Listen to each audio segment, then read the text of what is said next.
Hello and welcome to Retro Revisited, and in this video I want to talk to you about a cartoon dog. No, not that big red cretin, and not that blue bounder either. I talk of course of Scooby-Doo. The star of an animated TV series created by Hanna-Barbera, it saw the titular canine team up with a group of 4 teenagers to solve crimes, mostly of the supposedly supernatural variety. This largely involved running through lots of doors and ripping masks off people's faces. In any case, the show was a hit and spawned a range of film, Lego and video game spin-offs. Sadly, despite several of the latter existing, they were largely unsuccessful in capturing the charm of the show, causing many people to say, "Scooby-Dooby-Doo, where are you?" in a load of bad video games. Okay, nobody ever said that, but I think I've found one of the best efforts, in the form of classic creep capers for the good old GBC.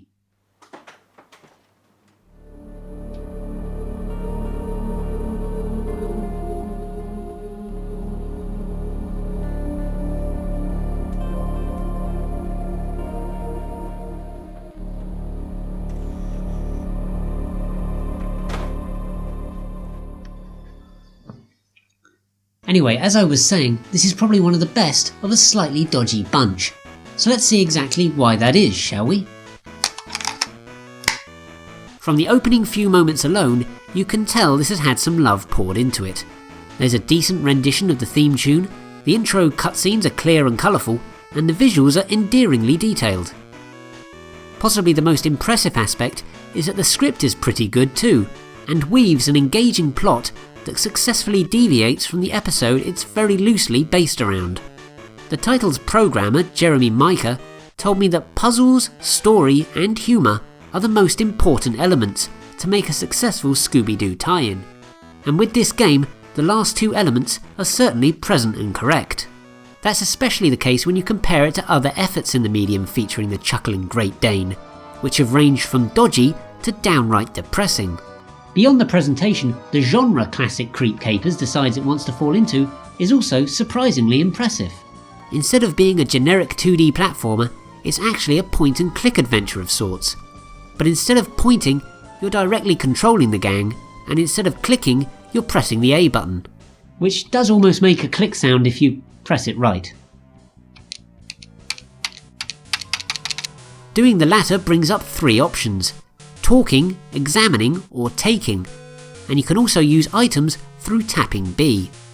This is probably the best way to handle a complex adventure title on a handheld with so few buttons, with Mika even saying he based this approach around the LucasArts Scum setup. He called his simplified version the GUE story system, which effectively allowed the game to pack so much detail into its environments. If you want to know the specifics, here's a quote from Mika himself detailing them. Read that? Okay, good, let's move on. There's a link to the full interview with him in this video's description, by the way. So with the story and presentation elements so strong, this should be a real hidden gem in the GBC's library, right? Well, sadly, no. It's a good game and a very good Scooby-Doo title when you compare it to its competition, but there are problems here that I just can't ignore. The key one is that there's a real lack of consistently enjoyable puzzles. Few of the conundrums ever feel particularly logical or satisfying to solve, and some parts are frustratingly ambiguous, with a prime example the opening where you need to have Fred and Daphne both stand beneath lamps to trigger a character appearing. I mean, what? There's also some annoying repetition, and a lot of trekking back and forth from the lab to the mansion. This is something Mika was well aware of to his credit though, and said, "If I could make the game again, I would like to have spent more time on puzzle design. More time was spent on the tech than on the puzzles, and often the puzzles were being developed before knowing the capability of the technology."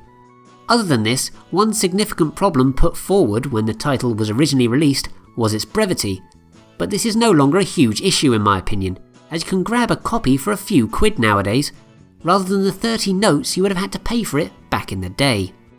Ultimately, classic creep capers on the Game Boy is far from perfect, but it's still probably the best Scooby-Doo title out there.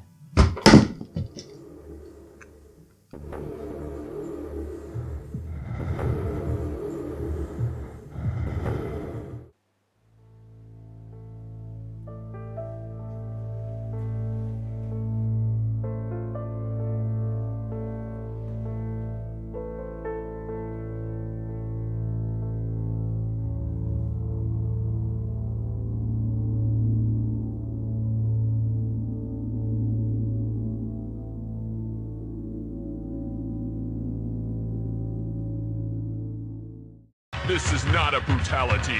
This is a fatality.